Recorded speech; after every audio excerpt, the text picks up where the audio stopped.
Have you ever disciplined your teenager, taken away the phone, given the lecture, raised your voice, and walked away thinking, why did that make things worse? Instead of listening, they argued. Instead of opening up, they shut down. If you've ever felt that way, I want you to know something. You're not failing.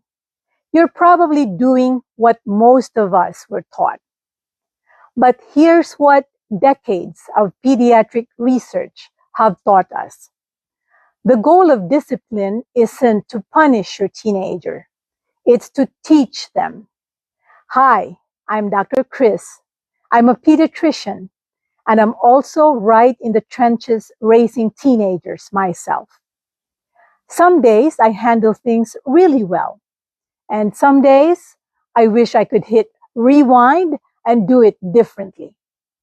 I'm learning right alongside you. So if you're here because parenting your teenager feels hard sometimes, you're in the right place. Can I ask you a question? When your teenager makes a mistake, what's your first thought? Is it, how do I stop this behavior? Most of us think that way. I know I have.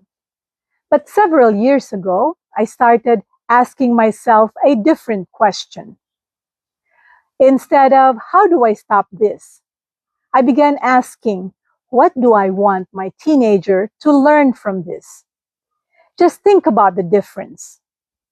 One question is about control, and the other is about growth. That single question completely changes how we respond, because discipline is not really about today's behavior. It's about preparing our teenagers for adulthood. One day, they'll make decisions without us standing beside them, and that's the real goal. Not obedience while we're watching, but wisdom when we're not. Can I tell you something? If you've ever yelled, overreacted, or handed out a consequence you later regretted, welcome to the club. You're not a bad parent. You're a human parent. The goal isn't to get it right every time. The goal is to keep growing, just like we're asking our teenagers to do. Here's the part that changed me as both a pediatrician and as a mom. Teenagers aren't just getting older. They're still developing some of the very skills we're asking them to use every single day, like thinking ahead, managing emotions, controlling impulses, and making good decisions under pressure. It's no wonder they don't always make great choices. Now, does that excuse disrespect? No. Does it mean there shouldn't be consequences? Absolutely not. Understanding the teenage brain doesn't remove accountability. It helps us choose the kind of accountability that actually teaches. Because here's something fascinating.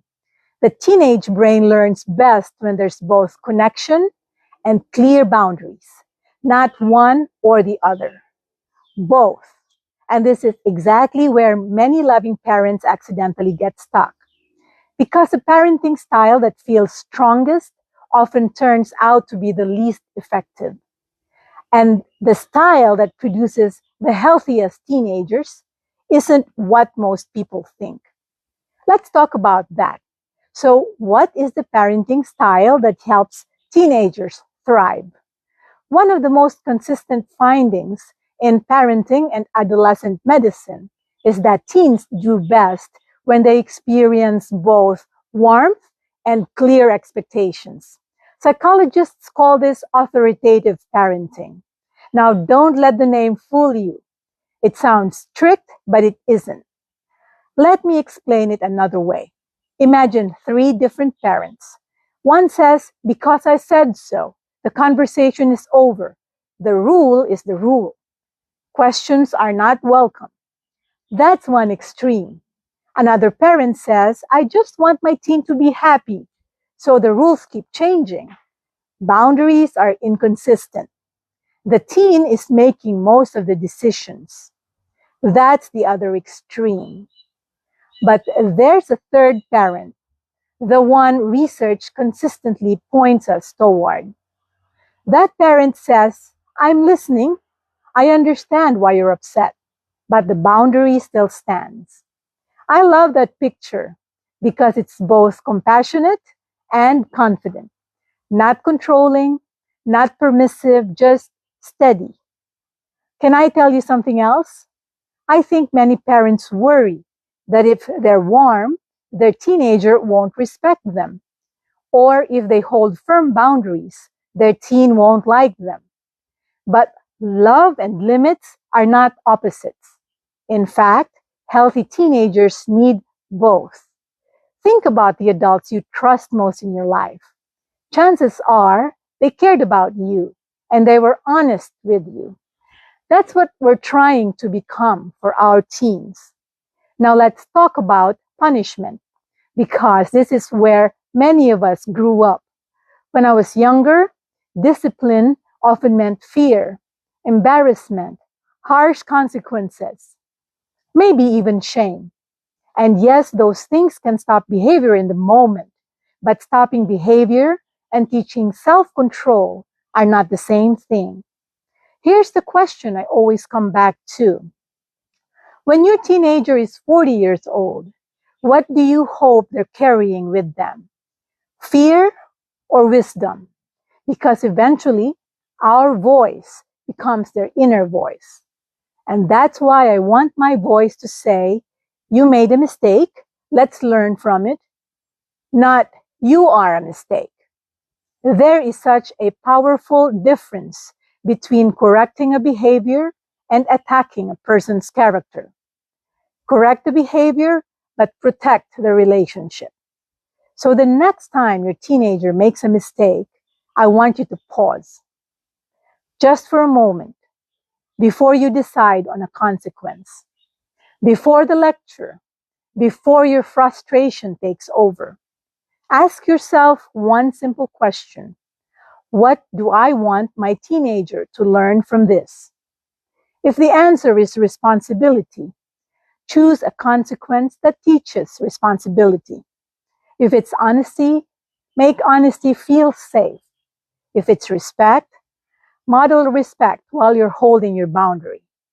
That one question changes discipline from something we do to our teens into something we do for them. I'd love for you to try something this week. The next time your teenager pushes your buttons, pause before you react. Take one deep breath, then quietly ask yourself, what do I want my teen to learn from this moment? You may still decide there needs to be a consequence, but I think you'll find that your response becomes calmer, clearer, and much more intentional. I'd love to hear how it goes. If there's one thing I hope you remember from today, it's this. Discipline isn't about punishment. It's about preparation. We're not raising teenagers who only make good choices because we're standing over them. We're raising future adults who can make wise decisions when we're not there. And that's a much bigger goal. In our next video, we're going to answer the question every parent eventually asks. Okay, but what consequences actually work? I'll walk you through practical, real-life examples you can start using right away. If you're trying to become the kind of parent your teenager feels safe coming to, and you're looking for evidence-based guidance that's practical, compassionate, and grounded in pediatric and adolescent medicine, I hope you'll subscribe and join us, because you don't have to figure out the teenage years alone. I'll see you in the next video.